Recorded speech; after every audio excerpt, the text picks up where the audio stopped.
Yeah, so like I don't know if you noticed, but like the there was an earthquake last week in Bangkok, right?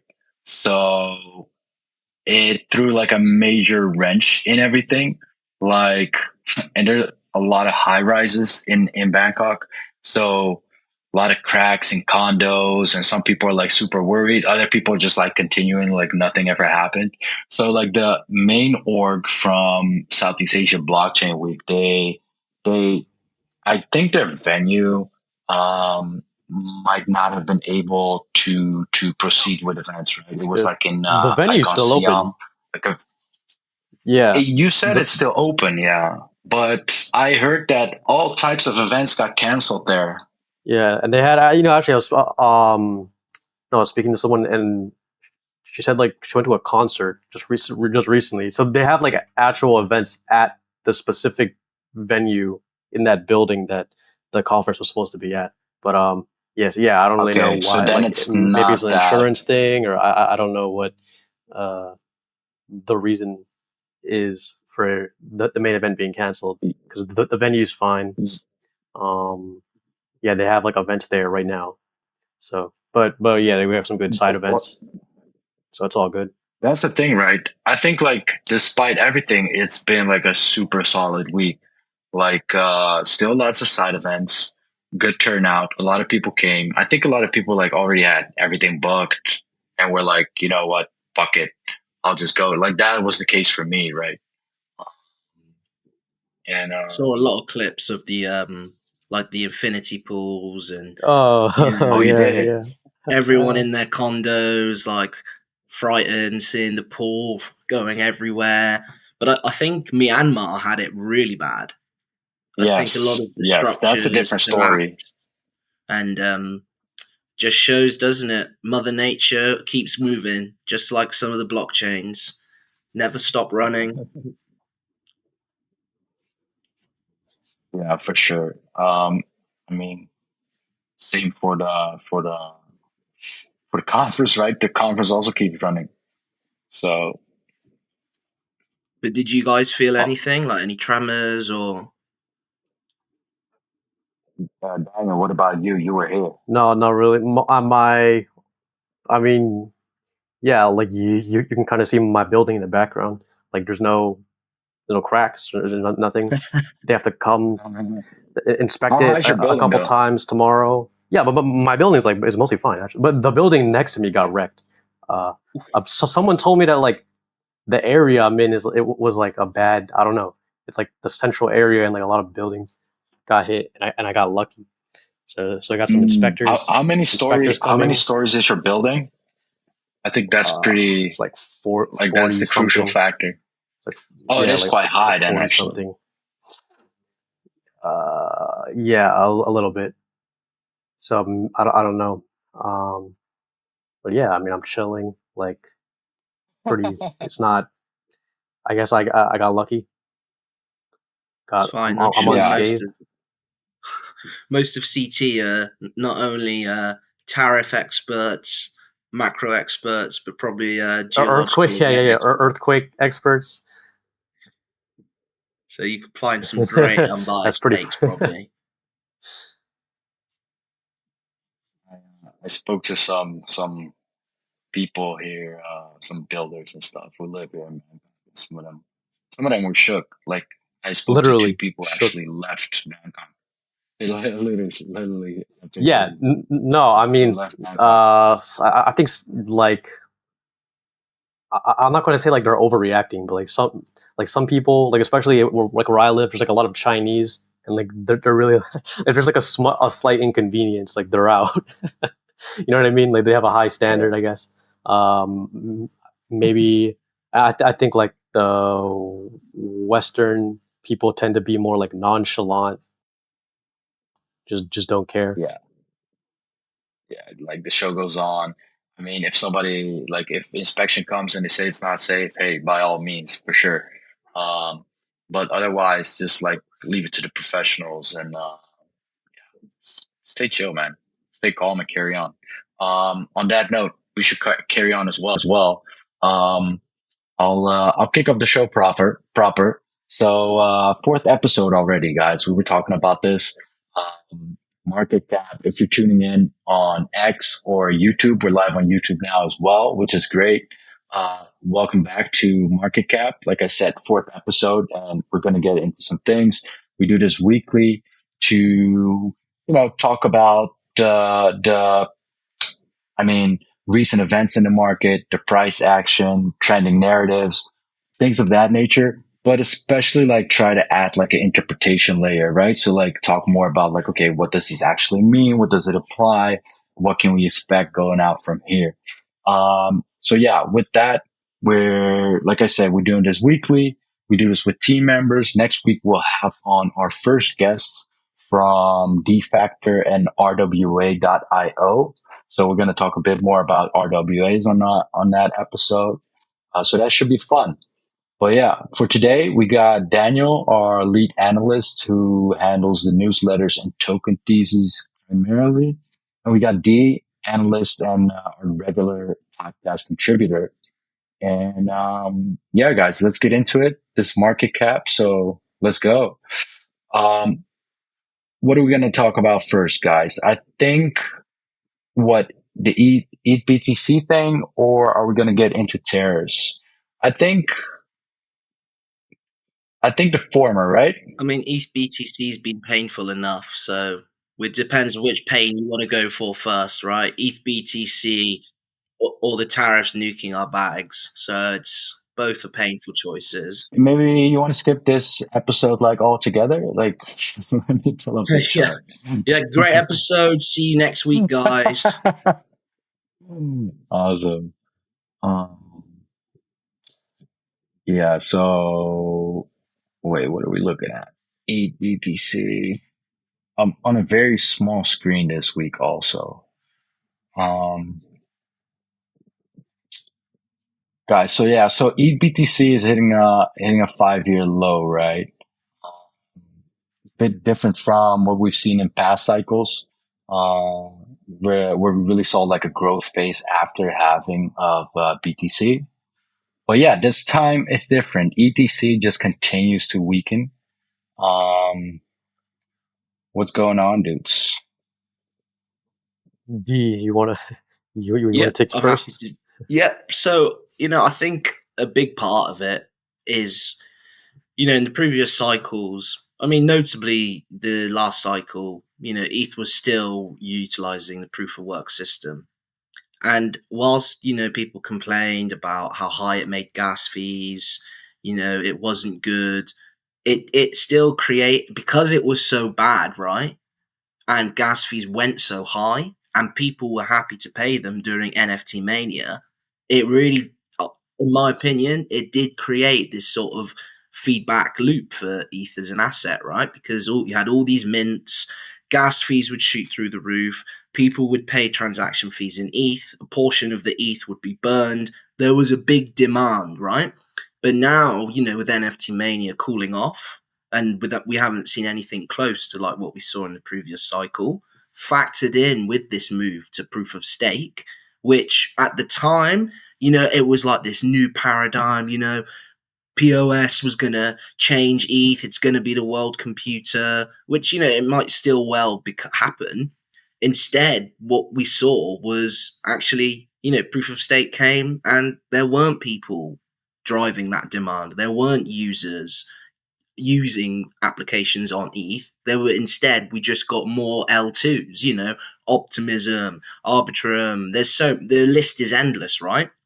So rather than more users and more applications, we got more L2s. And I think ultimately the fragmentation is a huge problem. And, is there really a need for as many L2s as there is? Or could all that activity probably have been done on, I don't know, an official Ethereum Foundation L2 as opposed to all these different ones? So I think ultimately that was probably one of the biggest reasons why this time has been different. At the same time, you saw the rise in Solana. Well, not the rise, but the rebirth after the fallout of FTX. And people, moved over. A lot of people moved to Solana. And there was this big sort of push and pull, this cycle of the guys who were early in ETH, who made a lot of money, bought ETH around $100, $200, 2019, 2018, who were sort of in almost these, people like to say, ivory towers, looked down. Why would anyone use any other L2? ETH is the best. But then with the meme coin mania we saw on Sol, it was kind of reminiscent in a way of the NFT mania that we had on ETH. It was driving demand, driving transaction fees. So ultimately, I think that was the big disconnect this cycle, which is why we've seen this underperformance. That's very good context. That really makes a lot of sense and paints a picture of why this time is different, like you said. Um, Daniel, what are your thoughts? Yeah, I mean, this week isn't like, I don't think this week is anything special for ETH It's like, yeah, it's just confirming a trend that's been going on for a while. It's just not a good week for crypto in general. So, like, yeah, go figure that one of the big trends, which is more institutional interest in BTC, and then like no interest in ETH, would continue to play out. Continue to prop up BTC, prevent it from falling as much while ETH falls, more. And yeah, I mean, I don't even think it's like a big. It's not even like how do I explain it? It's not even necessarily that like ETH itself is so, it's like doing something completely wrong. I mean, the foundation could be more involved. Yeah, I think like you brought up having an official L2, even stuff like that could be interesting, even if it's like kind of a gimmick, kind of just for show. Like you got to, they probably should be more involved, directly involved with their ecosystem. I think that was like their biggest, yeah, like in 2022, that was like their biggest strength. They had like a very avid ecosystem. Yeah, that's where that was the spot to be, right? And now it's kind of like stagnated. Hasn't like, yeah, the things like Athena and Eigenlayer, but the growth on other chains has been much more. So I mean, I think it's like if you want to get exposure, like World Computer doesn't have to be Ethereum, right? Like there's other chains that have smart contracts. So if you want to get exposure to that narrative, like you don't have to buy ETH. Like you don't even have to buy L2s. You can buy Solana. You can buy all sorts of things now, right?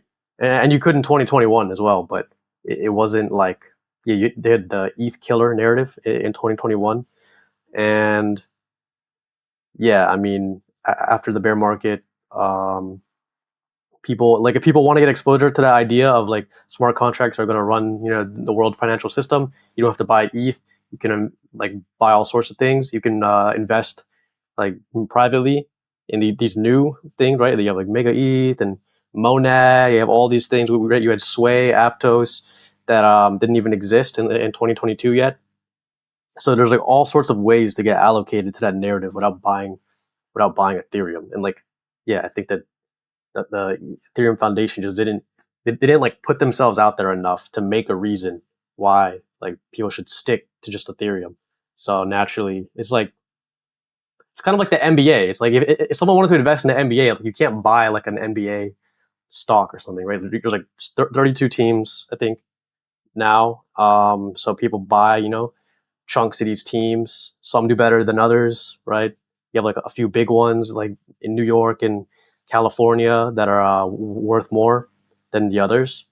And yeah, it's not. So whereas in the past, Ethereum, like it was like the only viable vehicle, like to be allocated to that idea of like the world's finance coming to smart contracts. So it's just not the case today. Like there's a lot of options.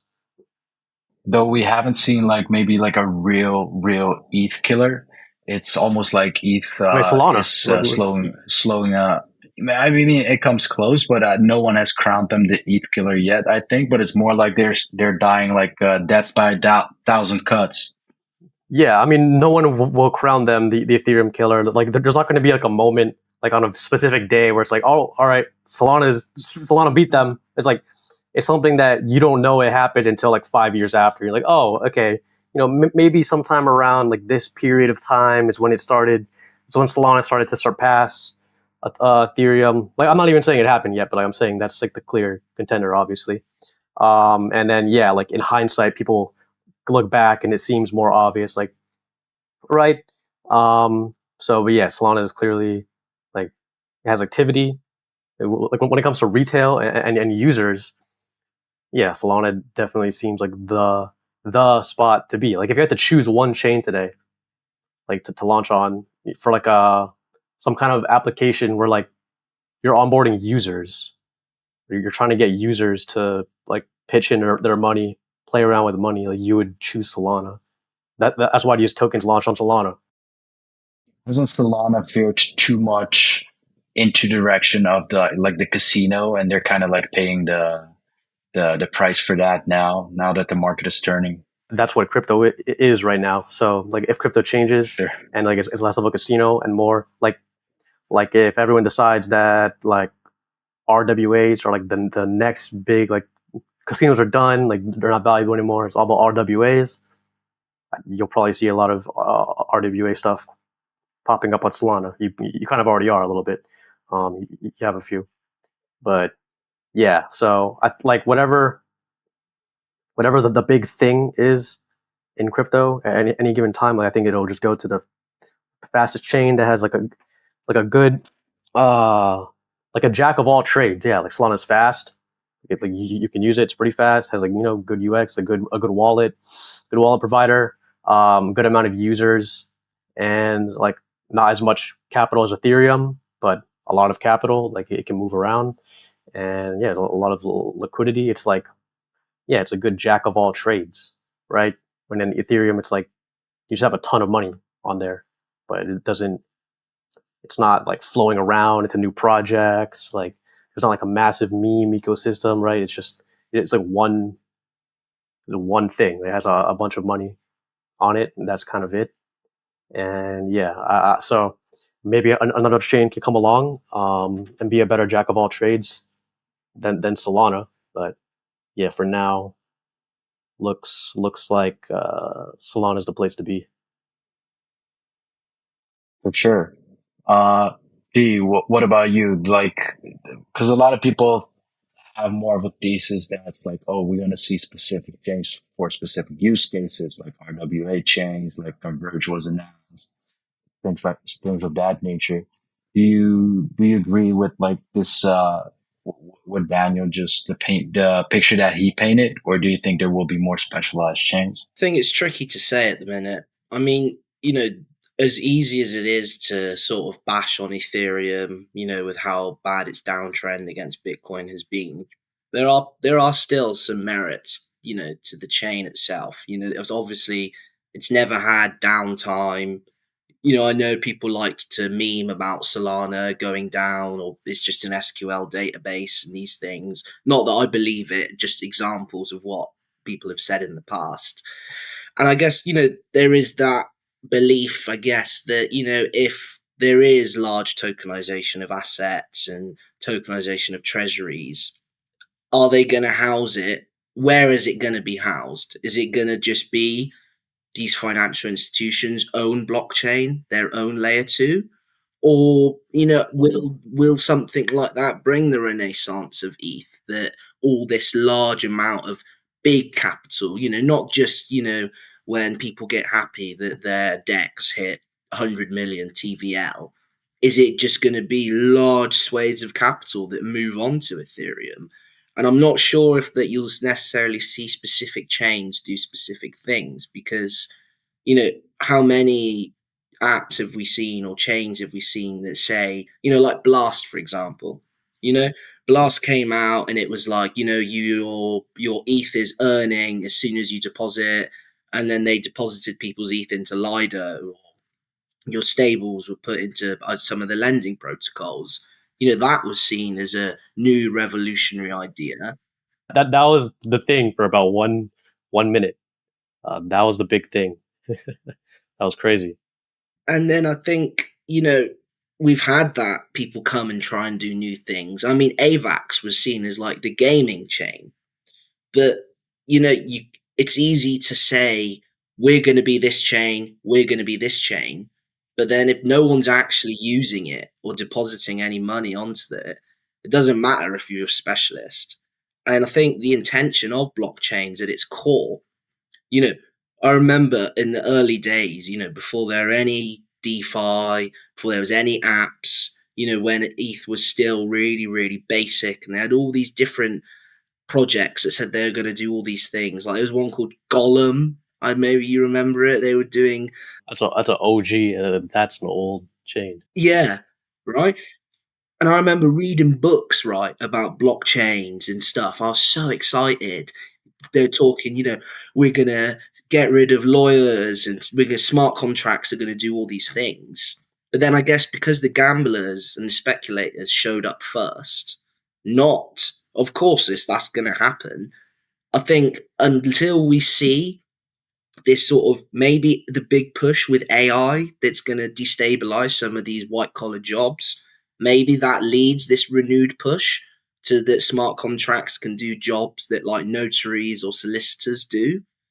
Then I think, some of these big smart contract platforms like Ethereum will have their day, but I'm not sure I'm so sold that one chain will do one thing unless it's like a private blockchain like Hyperledger, or I know Sony has their own blockchain, right? But what do they even use it for? I think it's good if we backtrack a second and maybe talk a little bit more because we're already getting like deep into the Yeah. crypto We went specific off stuff. kilter. Sorry. No, I mean, I threw the tension in there, because like I was I was honestly surprised about like Dee's take on this, but to backtrack a little bit and to keep talking a bit more about like where the market's currently at and why that might be, I think it might be good to touch a little bit about our friend Uncle Trump. Um, Is he your friend right now? Like, I don't know if he's your friend anymore. I don't know. I I don't think he's anyone's friend I at saw this too much point. He's red. Yeah, like, maybe if I saw more green, I would consider him a friend. But um, yeah. So yeah, right like, now a little bit too. Yeah. When the fear and greed index is like that, sorry, he's not a friend right yeah, now. Maybe next month. right. That's kind of how it works. But yeah, let's get into like his announcement, right? Which was, wow. I mean, we've been talking about it a lot for the last couple of weeks, of course, the tariffs. But then, and it's funny because like Daniel, you were saying like at some point it became kind of like the market just starts shrugging it off because, oh, this is another week, another tariff. But now he he upped the ante with bringing out like a chart, um, which Yeah, he was, brought out an I IRL mean, chart as well, like what you're seeing on the screen. Like he yes, brought it out in real life. that's crazy. Yeah, that was crazy. So Chart crimes. reciprocal tariffs.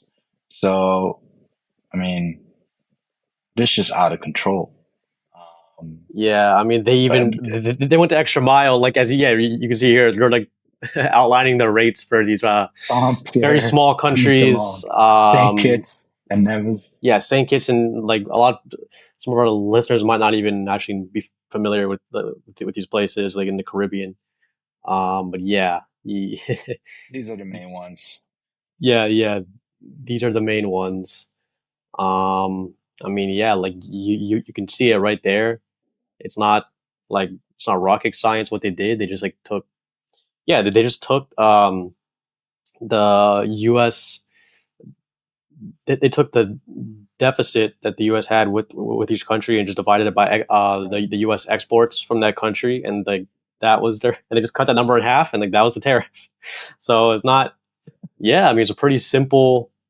It's pretty simple. Like I don't know. Like I'm not even going to say if it's like a good or a bad thing to keep it simple like that. I mean, obviously, like if you're going to do a tariff, you should probably do it right and like punish the countries that are affecting you more.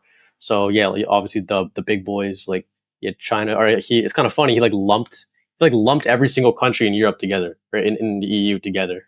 Like they're only worth caring about like if you stack them all up together. Otherwise, it's not like a big deal. That was pretty funny to Yeah, me. Like, yeah, like you have, like Germany, France, like put it, and then you have like Cambodia in the top 10, like standing alone, like that's pretty interesting. Um, yeah, I mean it's pretty high. Like it might take a while to It's see the impact of this, like on a lot of these durable okay. goods, like clothes, Yeah, yeah, electronics, yeah. stuff like that. So This is gonna be different this time because it's like such a. I mean, it's not one or two countries. yeah, I mean, it should be different this time. Well, I mean, you can look at the rate; it's like super high. So yeah, China is like almost, yeah, it's well, yeah. I think initially they were discussing like 10% tariffs on China, and then it was like doubled to 20.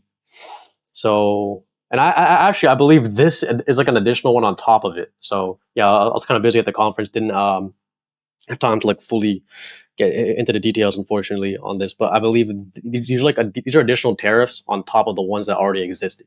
So they had like a few countries already had existing tariffs, like China, and potentially Canada and Mexico, right?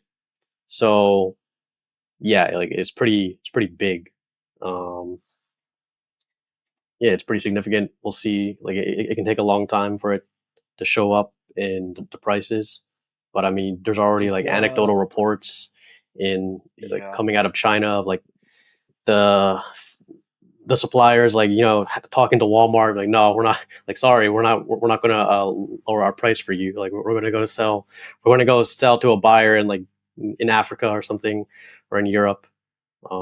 So yeah, they'll have to the importers and the suppliers will have to like hash it out and yeah work around the tariffs like see like who's going to have to pay, figure all that out. That's crazy.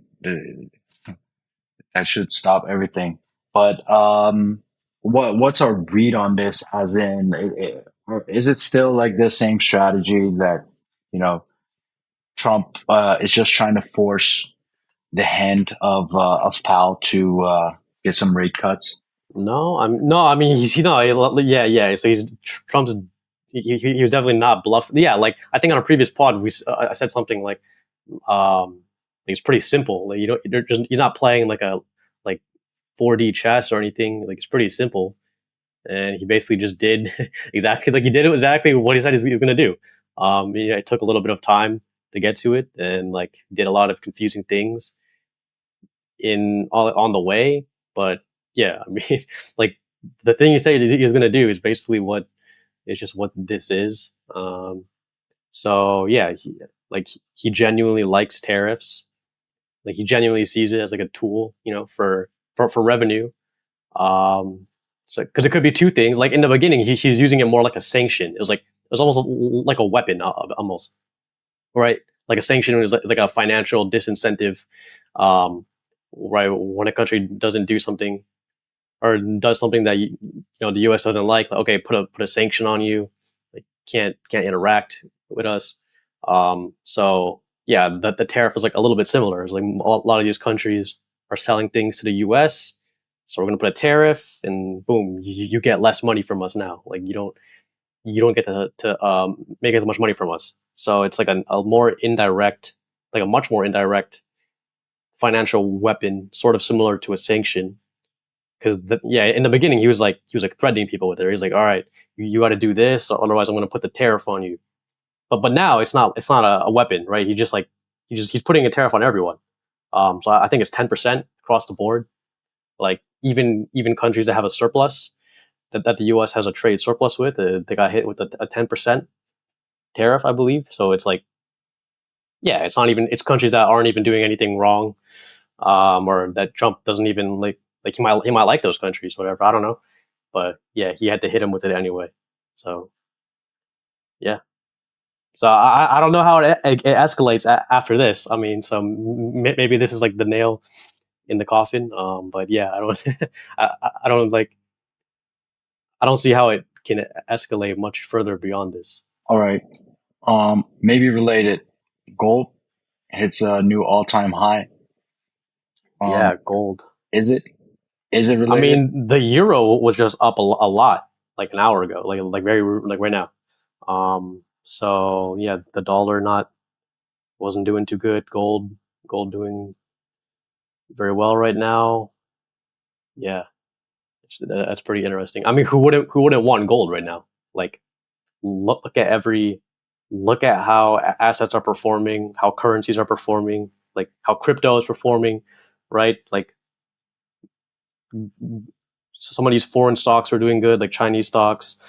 Some of these European weapons companies, like we're doing very well, but it's like an isolated. You know what I mean? You still have risk, Yeah, isolated I risk heard to that that too. I heard country, that to that too. region, Like, and then gold is like a neutral. Yeah, it's not controlled by a country. It's just a thing that you have that almost every country has. They all have like some kind of self interest in gold, some more than others, and yeah, it's like a nice safe asset. Yeah, it seems like gold and bonds have, you know, well, not all the bonds, but it seems like some of these assets have been seen as the safe haven. I guess the simplest way you can also look at it is, does the administration need stocks lower to force people to buy bonds? I mean, if you agree with the camp that it's all about the 10 year, and that they need the 10 year lower. Trump holds loads of real estate. They keep going on and on about interest rate cuts. And I remember a few macro guys before. Maybe it's Andy Constant. He always shares this meme of Bart writing on a black. From The Simpsons when Bart's writing on the blackboard, and it's like Trump wants stocks lower, Besant wants stocks lower, Powell wants stocks lower. So is this all being done to strong arm people into buying bonds? Maybe, but then again, that's sort of the belief of the 4D chess, or is it just he's trying to run a playbook from like the 1900s, or previous protectionist era policies, like you saw William McKinley, a few other guys in history really push these tariffs to try and eliminate income tax in America and make everyone else abroad basically pay those taxes in the forms of tariffs. But it's hard to say. We live in the 21st century where people are bringing back these old school ideas and policies. And I think everyone likes to pretend that they know how it ends. But in reality, we've not seen this story before. You can read through history books, of course, but it's easy to go with either side of the argument. But again, to give a strong opinion on it, I'd just be turning into like every CT account who's an expert on everything. And sometimes I think the best thing you can say is, I don't really know how this ends. Yeah, I mean, like yeah, it is kind of like a random, like an unseen, unforeseen event. It's like normally, yeah, it's 2025. It's like things change. There's not like a lot of like wars going on and stuff. Um, but yeah, like normally, like Trump's like bringing the U.S. back to like a time when they're still developing, but you don't like normally you do that like after you lose a war or something and like you're down bad, but he's trying to do it like without losing the war and like just do it like just doing it willingly. You know what I mean? Like normally you would do that kind of stuff, like implement tariffs, trying to build up your manufacturing. Yeah, like after you lose a big war and like, oh, what are we going to do? It's like, oh, we got to make you know clothes and sell them to other countries. We got to make like screws and doors and stuff. And some so but yeah, like I think that's like the kind of strategy that you do when you have nothing else to offer the world. So I mean, it's kind of weird that he's trying to do it. He's trying to like do it on purpose from a position of strength rather than a position of weakness, which would be the historical norm, right? So I don't know. Maybe there is examples in history of like countries that were more like. I mean, there aren't really because obviously just the way that technology evolves, like industrialization, like there's not like a big precedent for countries that have had like like a white collar, professional managerial like type middle class, and then trying to turn that back into more of like an industrial manufacturing type of economy, because I mean, this is just a kind of uncharted territory. So I guess we'll see how it goes. I think in the best case scenario, like it probably takes a long time to play out. Like, right, like if in 20 years people look back like, oh, Trump was the GOAT. Like he restarted everything. Like, he kicked back he started up manufacturing again. Yeah, it probably takes like several years at least to get it done. He put out that comment. He said like, "Oh, I'm not ruling out a third term." I thought it was pretty Yes, I was funny. gonna mention that. Yeah, he Since you might were need like it because he might need bringing it. up long terms. Yeah, yeah, 100%. Um, yeah, for sure. I mean, and all right, bit of a segue, but like talking about like what America might have to offer the world, like to swing it back to crypto, right? Um, Yeah. It's financial services. Like that's exactly. That's like that. It's not manufacturing. Like the U.S. like still actually manufactures a lot of stuff. Like it actually exports a lot of stuff still. Just not like it's still the number two exporter in the world behind China. It just imports like way more than it, but it's still agriculture is huge, right? agriculture. But then there's a lot of like advanced like making like planes and stuff, making like advanced weapon systems, like healthcare equipment, stuff like that. And then now China's getting into those industries as well. But like the U.S. is not like it's not like they just completely stop making stuff at all. Like they definitely still make a lot of stuff, but it's not as much as they used to, right? Um, so like the thing shifted towards like the financialization of things, right? Like monetizing transactions, right? So Yeah, being a good place to invest, letting everyone, like anyone can, park their money in the US, buy US assets, and everyone does. Like everyone does. That's why the market's up like over 20% the past 2 years. Like everyone in the world likes to buy US stocks. Like there's no other yeah, country for sure. that's like that. So And that's like America's edge. Like that's their moat. You know what I mean? I just got one for small sure, point that I wanted to say just before we move on.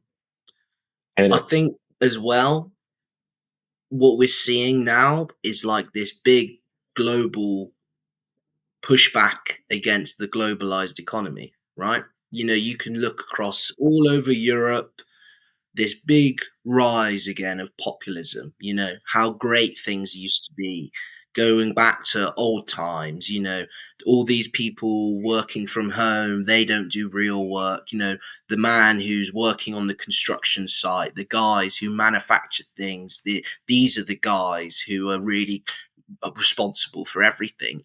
And I think it's almost a symptom of the backdrop that we see all over the world at the minute, in that people want to go back to how things were, the nostalgia of how we had used to have so much more money, we used to make everything. And because in the UK it's a very similar thing at the minute, there's a lot of disdain for people in London who are the elite working in these white collar industries. What about the people up in the north who were typically heavily in the manufacturing industry, or in Wales it was the coal industry, right?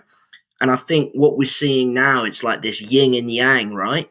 You've got like the AI, financial services, the crypto bros, and this big push towards hyper financialization and technology. But then in the backdrop of that, you've got the people who they don't give a shit about the magic internet money. They don't give a shit about AI. They don't give a shit about all these new robots and technological advancements. These are generations of families where their dad worked in a factory, their dad's dad worked in another factory, and I think that's this sort of shift we're seeing where both sides are pushing against each other. And I think that what we see now with the tariffs and populism is the side effect of this push and pull. Yeah, that makes a ton of sense to me, and I think that's a great analysis. It's such a very like it's such a sort of mimetic narrative that you can tap into, right? Like going back to our laborer roots, things of that nature that speaks to a lot of people, and bringing back manufacturing stuff like that. Yeah, that definitely taps into that. On the other side of that, you mentioned hyper financialization, right?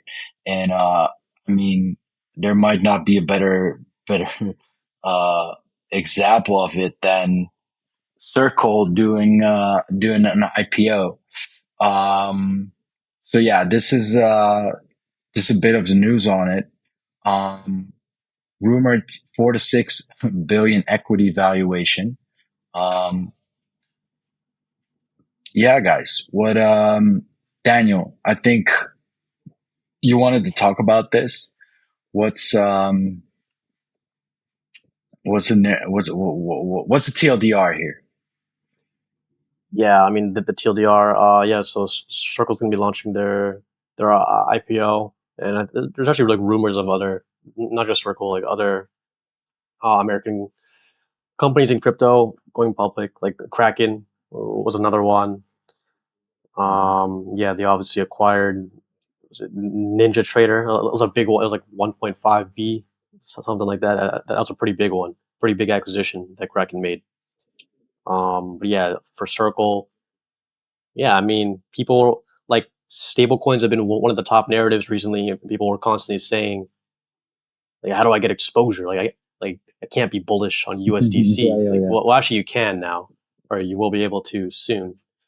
And we'll see how it Yeah, does. but you got to get out of crypto and go back Yeah, onto yeah, yeah, Robinhood. yeah. That's why. Yeah, that's why you need the tokenized stock, so you can have some random like smart contract holding it, and then hopefully it doesn't turn out like that one on Terra that like lost all the money. So maybe we'll see that again. I'm not sure. Yeah, I mean we'll see. Yeah, you can see um, 25 to 38 PE ratio. Yeah, I didn't have too much time to dig into the IPO yet, but yeah, I think it'd be interesting to see like how, like what the, not necessarily like how the price itself does, but like what the narrative is from institutions that, yeah, like non crypto institutions, like the way that firms like in New York look at Coinbase and look at like Galaxy Digital, MicroStrategy. Like, yeah, people that don't even really care about crypto, like they still have to have their eyes on these things because they're just big.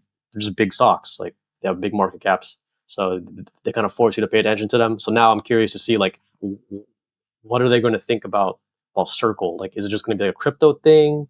Is it going to be like some kind of stable coin narrative that can, maybe it trades at a premium? Probably not a premium, but like maybe there's more demand for it than some of the other public offerings for crypto companies, or maybe there's a little less demand. I don't know.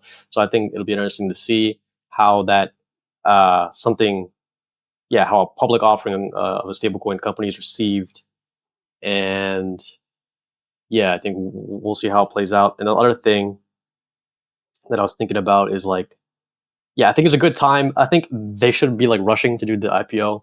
Or I know it takes a lot longer than just issuing a token. Yeah, it takes a lot longer to get things finalized. But the stablecoin space, like USDT, Tether was more profitable than BlackRock last year, right? Like that's absurd. Like that's not normal. That's not sustainable.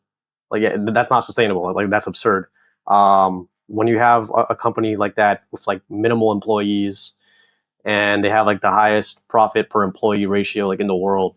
It's yeah. Some people think like they have the highest profit per employee ratio like in the world.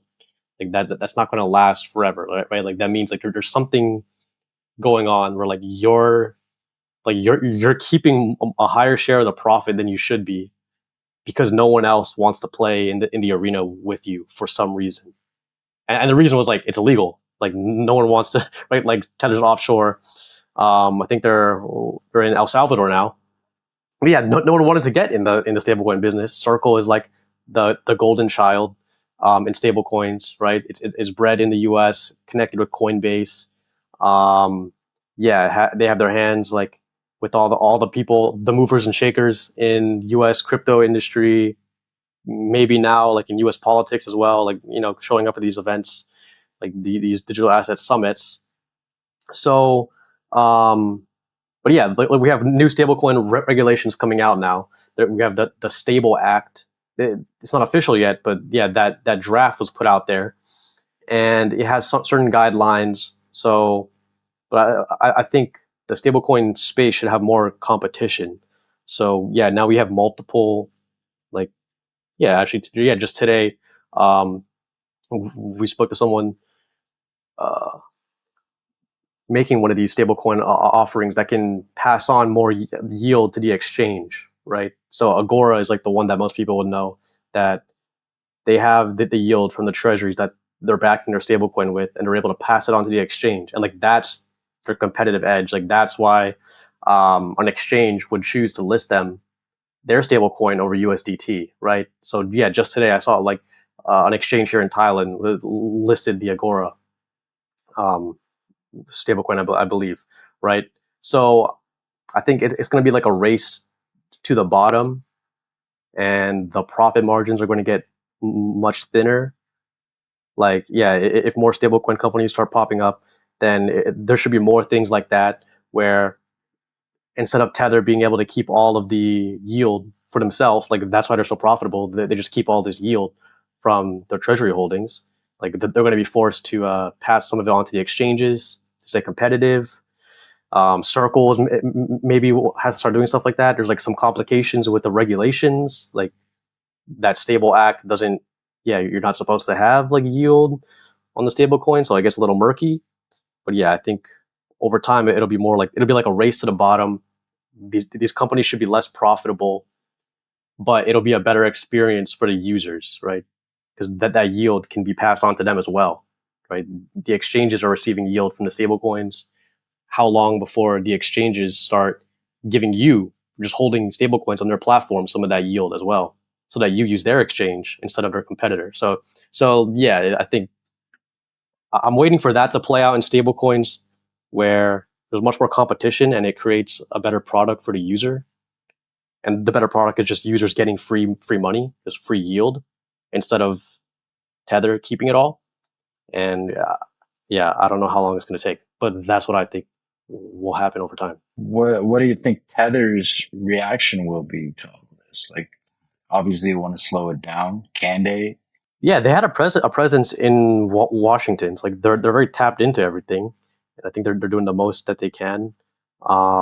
Yeah, it doesn't mean that like Tether is gonna like go out of business or anything. It just like, yeah, they might not be able to continue being like the most profitable, like one of those profitable companies in the world just for years and years. Like it's gonna have to uh, trickle down at some point, right? Like you look at something like cars in China right now, like you have like 50 different brands, and they're all like making no money, but it's super cheap, right? Like people can buy them for super cheap, right? But it's like a cutthroat business, right? So stablecoins is like the opposite right now. But yeah, so I think it could shift more towards like a more natural business landscape, where you have to like make sacrifices, uh, keep less of a profit for yourself in order to retain people actually using your coin. Any thoughts on Spark, who's kind of trying to do that, right? Like the like from MakerDAO, right? They offer 4.5% yield on your stable. Um, any thoughts of that on them? Yeah, we'll see how the more decentralized solutions play out. I mean, I think it's going to be like a distribution thing. Like, yeah, Maker's obviously a OG protocol, but I think it's going to be more about, yeah, like relationships with exchanges, and then in the future it might not even be exchanges. Like stablecoins are becoming more mainstream ready, so it might be like Robinhood. Like who's going to be the stablecoin provider for Robinhood? So it's going to be Circle. Is it going to, you know what I mean? So it might be things that don't even exist yet, and it'll be about like having those, like planning those relationships in advance, and then that's who can take some big chunks of market share. Yeah, it might even be like banks that issue their own stable coins. I know Bank of America already said that they would like to. if they said like if the regulation is more favorable, they already would like to do that. So we'll see how it plays out. Maybe it's not any of the existing players right now, and it's just like, I don't know, 5 big banks that control like half of the market. I have no clue. All right, interesting reading. BD guys at institutions need to need to get ready and step up the game. All right, next topic. I'm gonna pull up. D, you wanted to talk about this one? Uh, Justin Sun. Yeah, speaking of stable Yeah. coins, Speaking of stables, it seems someone's upset. The Grand Ruler son. He's writing here that First Digital Trust is insolvent and they're not fulfilling the client fund redemptions. I mean, it's interesting because if you ever took notice throughout the last 2 years, if you ever looked at one of the top volumes on Binance with Bitcoin, for a long time it was FDUSD. And I remember there was tons of guys, I think just before CZ went to prison, they're propping the market up with FDUSD. It's an exit scam following BUSD being delisted after the Operation Choke Point and the big push from the politicians in America. But I think the more interesting thing that I found from this is that typically you saw some sort of relative alignment between the fuckery of Justin Sun and Binance. And it's interesting to see His Excellency, as people call him, come out and push so hard against something like this, considering, the amount of shite that we've seen Justin Sun peddle, Ponzi's, and all sorts. But I think this is all linked around that they held 500 million of reserves for TUSD. And essentially, this is like the big pushback is that I think basically he's trying to redeem 500 million of TUSD, maybe to move it into some other stable coin or fill some sort of arbitrage. It's hard to know. But First Digital, I know they responded. I think you can pull the tweet up that they wrote back. And it was interesting. They basically came out and said the complete opposite thing, that no, we are solvent. There are no problems. So it's sort of, each person's pointing the finger at the other one saying, you're insolvent. No, we're not. You're insolvent. No, we're not. But then, the pessimist in me thinks, is this just synonymous with the stage of the cycle we're in? Everyone, even the big guys, have felt pressure of the prices going lower. Maybe there's holes that need filling, and this is sort of just the fallout of it that we're seeing now. So it's interesting, whether is it another big bank run moment like we've seen in the past? Probably not, but it's probably worth keeping an eye on. I think there was even a post today of Justin Sun meeting with regulators in Hong Kong regarding this. So is it more the case that he just wants his 500 milli back to blast into the TRX chart or to buy some more Bitcoin with? It's hard to know, but it's interesting to see that even these big guys out there still like to come on Twitter and cry, oh, they've stolen my 500 million. Oh, I'm sorry, Your Excellency. It's not like you didn't engage in shady practices against retail investors for years and years. So, it's an interesting story either way. How it ends, again, like most things in crypto, we don't really know. yeah, I mean, is anyone surprised by? I'm not really surprised. I forget when this thing first was launched. It was like 2022, or it was when they were raising rates, and it was like the popular thing, like, oh, we got to get a yield bearing stable coin out, and that was the hot thing. Yeah, it's kind of funny. Yeah, you tried to pawn the blame off on Hong Kong. Uh, so you should try to throw Hong Kong under the bus. I mean, yeah. Yeah, and then it does segue nicely on to the April 1st uh, poorly timed joke where a lot of these shit coins just absolutely nuked. There's a fair few of them. Yeah, you can pull the chart up here.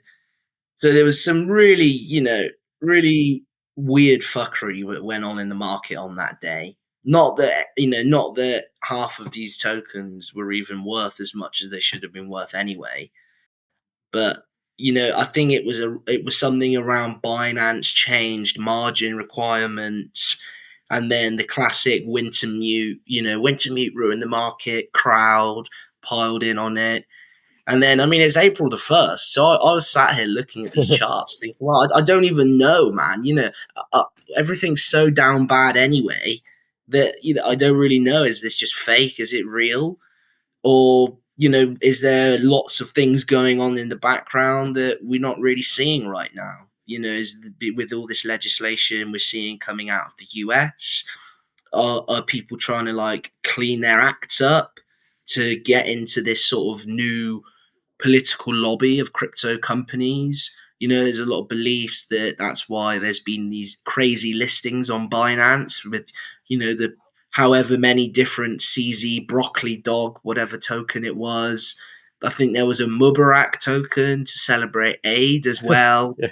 So, like, people just don't really know what's going on now. And is it people cleaning their acts up? Is it just this sort of last sort of push to try and extract a bit more value before the next leg down, or is it just desperation? It's hard to really know. It does remind me a lot of previous cycles where, when the times get tough, you see a bit more crime on the rise. And, if I could long crime right now, I absolutely would, Yeah. but there's not. How do you long crime? Yeah, I'm Well, I curious. don't Like, know. I would like I've been to. trying to figure it out for a long time. But if anyone wants to tokenize crime, then yeah, get me in some ground. All right. You're tokenizing everything, so who knows? I think. Did you guys see that post by Suzu? I think he had an interesting read on this, but I'm not sure if you guys. No, I haven't. Um, You can pull it up. I don't think I've yeah, pulled it. Let me see. I'm pulling it up. Read it for a second and like see if you can make like sense of it. Um, Curious about your thoughts.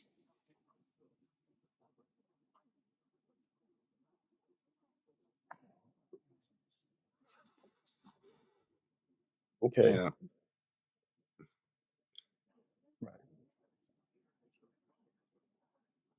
I've never been a real big.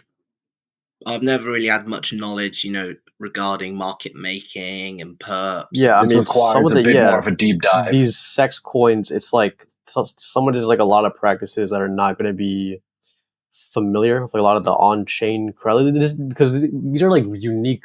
Yeah, these are like odd tokens. Like right, like Binance listed a lot of odd tokens. Like Act took a lot of people off guard.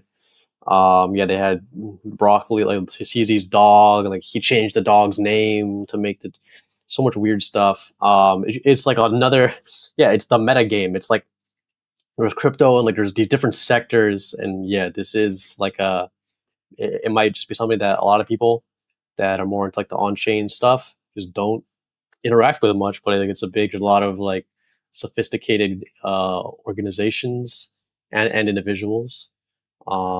Yeah, tactics change. It's interesting stuff. I think it was like one of those things where like, I was glad, like, yeah, I was just busy that day, and maybe it's a good thing. Like I didn't get to see like those charts getting nuked. I mean, I don't think like is there anyone that's holding Act like so I don't think hopefully I don't think these things are like affecting uh a lot of the like our audience. Some of these are like random tokens that maybe some just like random retail people on Binance um are buying. Yeah, nobody cares, right? It's just interesting that it happens, and it's like it also like the meta game, like you mentioned, like Suzu commenting on that and having some insights on that, and it also kind of reminds me of Justin's son. Like I'm always wondering, like, okay, them tweeting out this type of stuff, like, what's the game behind that tweet that they're playing, right? There's so much more going on, and I mean, it just makes you wonder, but obviously, it's hard to know what. Yeah, and you see that and you're like, oh, that's a game I don't want to play. Like let's leave it to these dudes to fight over Leave it to the the money. Yeah, professionals, yeah. Let's I'm good on that. quote Plus, these unquote. tokens have got low liquidity. Plus, these tokens have got low liquidity. You know, it's very easy to move the prices of some of these assets. And, you know, the nature of the market makers is, you know, not that I'm an expert, my smooth brain caveman way of breaking it down is, you know, they're controlling the spread between the bids and the asks, right? And with these tokens that can see such big appreciation through short squeezes, and you know, is there actually a lot of, you know, genuine buyers coming in, or is a lot of it just, you know, chart alchemy where these sorts of short squeezes can go on or big long liquidations go on? But then you got to think, you know, some of these tokens are like 20 to 100 million market cap with few million of liquidity available. So, you know, in that sense, it is almost like a tinderbox. Yeah, I mean it's like the jelly thing from last week. We didn't have an episode last week, so we didn't discuss it. But yeah, the whole thing on hyperliquid. I mean, yeah, I feel like most of our audience like who is trading that, dude? Like that's a problem between the exchange. Like the exchanges can fight that out. Um, yeah, that's just an interesting like landscape where you have these different actors and groups. Yeah, like fighting, and then these random meme coins are like the battlefield. Like it's the place that they they have to fight in. Yeah. It's how the exchanges project the power onto each other in a way. You know, like we saw with I think it was Jelly Jelly on Hyper. Yeah, like it just sounds so dumb, like yeah, like jelly, but it's like an opportunity for the exchanges to like, like little bro, hyper liquid, but it's just yeah, it's like it's billions of dollars like at stake, and like a lot of serious like large teams and reputations on the line. But yeah, it's always funny. It's like, oh, but jelly is like the vehicle of expression for like these Yes. little battles. Nicely put. And it's also, in a way, it's a bit of a poison chalice in a sense, right? Because, you know, you can list these very low liquidity, low market cap tokens. You know, for a while, the meta was any token that was listed on Hyperliquid, you could just short it straight away. And whilst, like, you know, from one perspective, you know, some of these exchanges did very well out of this sort of meta, right? And, you know, it was seen as like a safe haven play to do on Hyperliquid at the time. But then I think eventually, you know, like any arbitrage, like any inefficiency in the market, people catch on. And then I think eventually you see, like you saw with Jelly, these large squeezes upwards with this hyperliquid whale that everyone was following so heavily. Are they a genius? Are they a madman? You know, is it CX wars against DEX wars going on? So it's the positive and the negative. You know, you can rake in the fees. Everyone wants to come on the platform and short this shit coin. But, you know, when there's something I've learned in crypto is that, you know, when something becomes the surefire play, you know, just deposit your money in UST, or, you know, just deposit your money in the HLP. It's 100% safe. Not that I'm hating. I think HLP is great. You know, they had incredible Sharp ratios, and the things it was doing was really impressive. I couldn't hate on it at all. But it's almost like as soon as CT or the general crypto audience decides, you know, yeah, this token, yeah, I'll be parked in this altcoin for the bear market. I won't lose any money at all. eventually something comes along and fucks with it a bit. You're a fan of Muay Thai, Stefano. There you'll see these guys. They're these amazing fighters. They beat everyone all the time, and you think, how could this guy lose? No one could ever beat this guy. He's unbeatable. And then some guy comes along and drops him. Does something different, finds some hole that no one else saw, hits him with a punch that he didn't see. I think you see that sometimes in these stages of the market, for sure. For sure, and I think that's the perfect segue to our winners and losers segment, right? So just for the audience, every week we do the winners and losers segment. So our panelists here pick a best performer and a worst performer from, let's say, the week to date, right? And can be meme coins, specific exchange. They can be Muay Thai fighters, unfortunately, but they can be Dexes, Sexes, anything in crypto. So, um, Daniel, why don't you kick us off?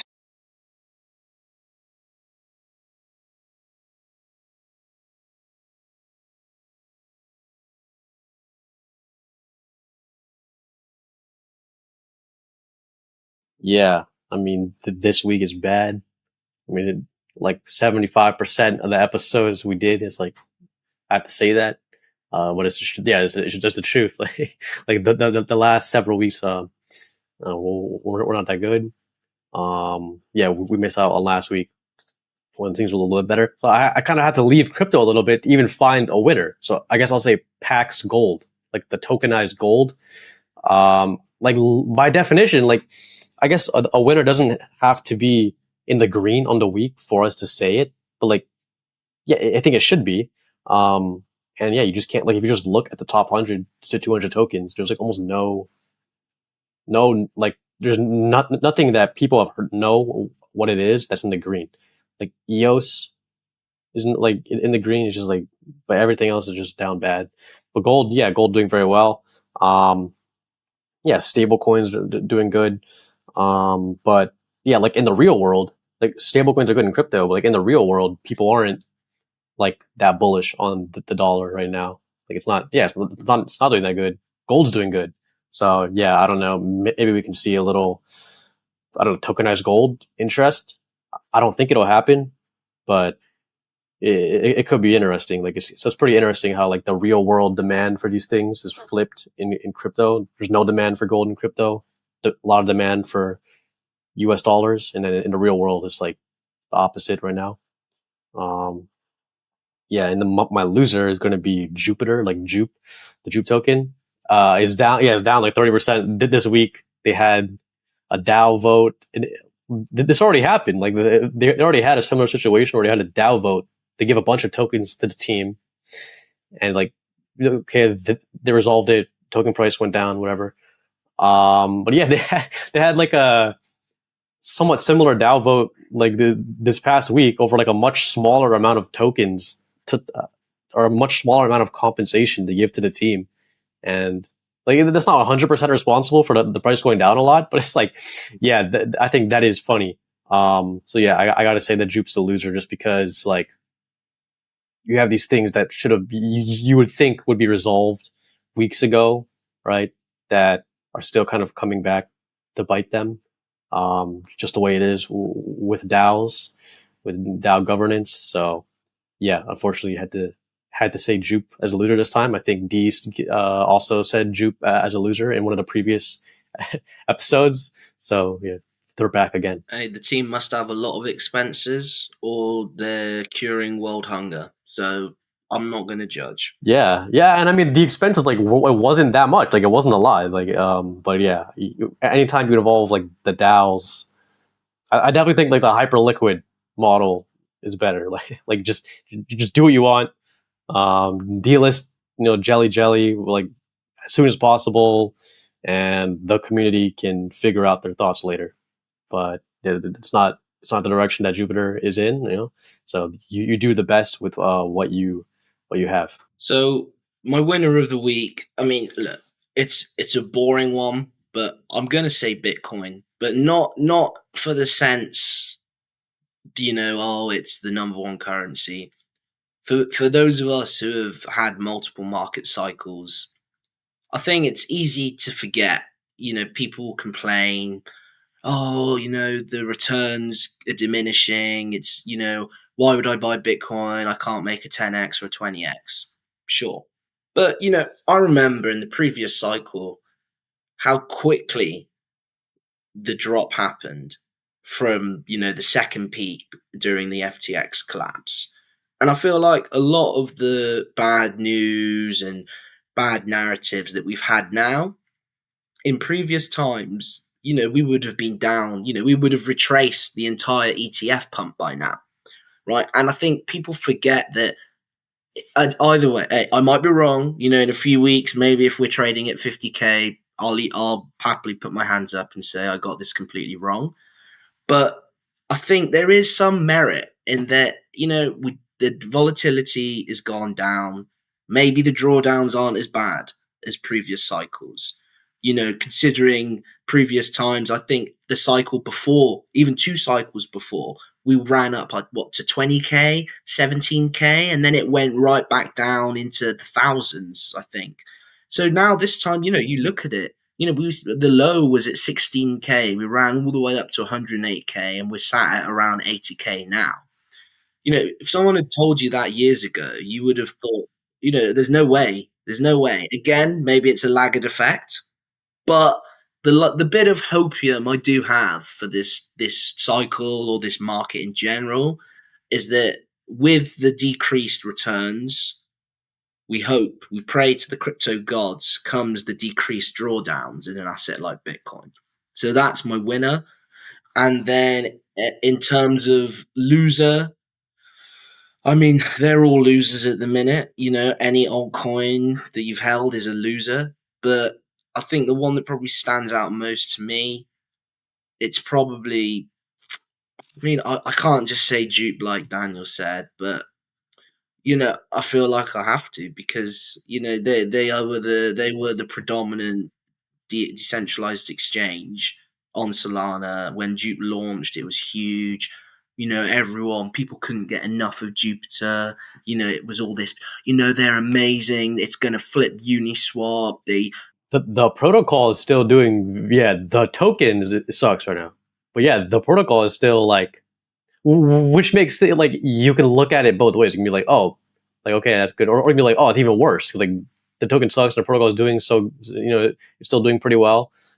Still like nearing $1 billion in annualized fees. Like why is it? But it's just the way the market is. I mean, they did acquire. Yeah, I didn't mention this. They did make another acquisition this past week.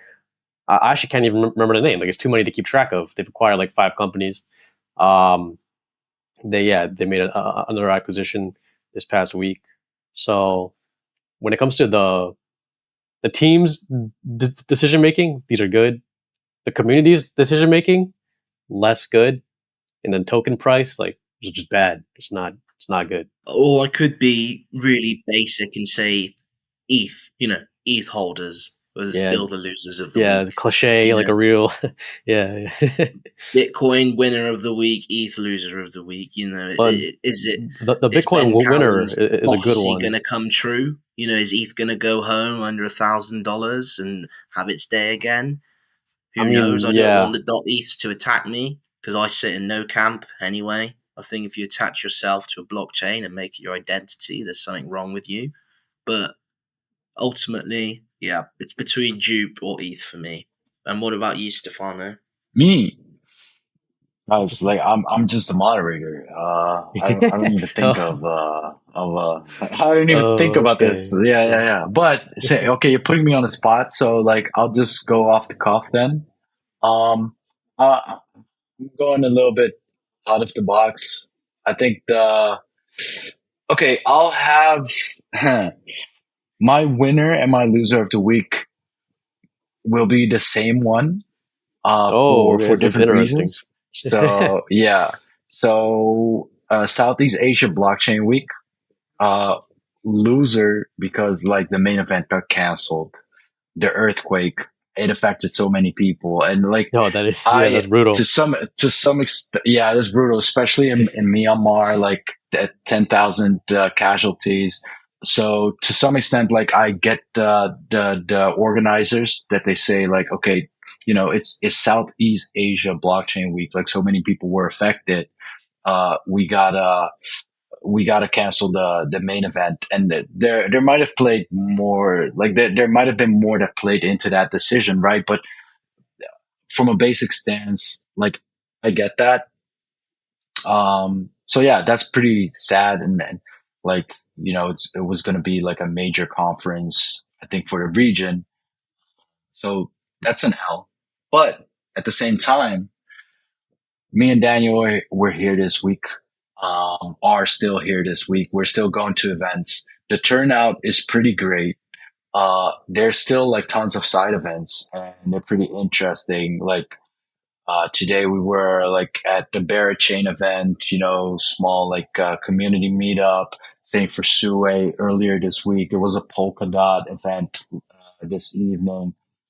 I'm just kind of going off the cuff here, but I'm just trying to illustrate there is still like a lot of activity here, and yeah, it's very interesting. Guys from BitCup, like the major exchange here in Thailand, right? And they're doing great things. So it's kind of like turning the L into a Yeah, yeah, W, that was good. I suppose. That's a good pick. Um, The duality of conferences.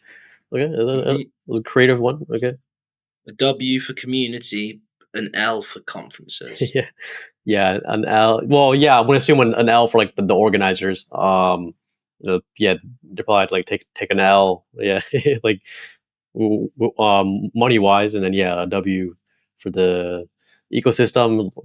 Yeah, it's more concentrated, like high quality, people, and it's not dispersed at like 20 different events. It's more like one big event, and everyone's there, and like, and yeah, so yeah, I mean, it's a good I prefer that anyway. I would have loved to see the main event. Like, don't get me wrong, but I enjoy like going around the city and seeing Bangkok and just moving around a little bit and seeing different venues. There's so much to see. So, like, I'm not complaining, but yeah, uh, it's different. Um, yeah. So yeah, W for SC for the SCA Blockchain Week, I think, in the end. Um, mostly a lot of damage if across the industry last week. Uh, Again, maybe like our portfolios, like our own bags, like we're here to like really go go through the ride with you, with the listeners, and yeah, let's see what next week will bring. yeah. Um, I just checked. Yeah, Bitcoin at 81 now, so pretty brutal. I think it was like in the 83s before we started recording. Yeah. Uh, I hope. Yeah, I mean that's pretty. That's yeah. That actually is pretty crazy.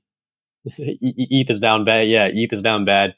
I mean, yeah, maybe I should have picked ETH. We've been picking on Jupe a lot. I should have picked ETH actually. That's pretty crazy. Like you could have bought ETH in 2021 and like not even made a profit yet after years. Um, when you could have bought like Tesla, Palantir stock. You could have bought like any number of like big name stocks and made and gotten a return out. But if you were in ETH at that time, um, yeah, that's actually brutal. Okay, so yeah, I guess that's it's brutal. yeah, just a bleak Let's a bleak way to let's end the episode, but that's okay. It is what it is. We'll get through it. Guys, thanks for being here. Thanks for chatting. It's been insightful. Thanks to the audience for tuning in. Really appreciate it. Hope you enjoyed it. It was insightful for you guys as well. Um, Next week we'll be back. A bit of a RWA focused episode, probably because we got the factor in RWA joining us as guest speakers. So that'll be the first time. So that'll be interesting dynamic, and this should be exciting. Um, so yeah, we'll be back Thursday, same time. Turn your notifications on. We'll post the episode on YouTube as well. We're live on YouTube as well. If you prefer catching us there, give us a follow. And that's about it, guys. See everyone next week.